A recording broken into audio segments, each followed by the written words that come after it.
LED yellow, it shows a warning or alert signal.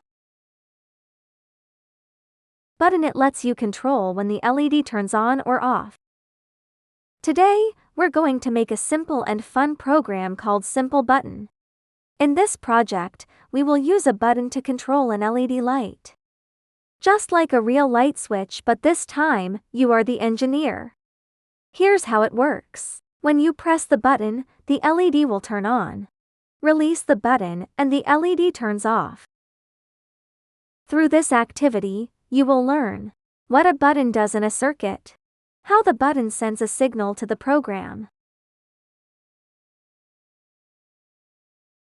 You can also modify the program to make the LED behave differently when you press the button.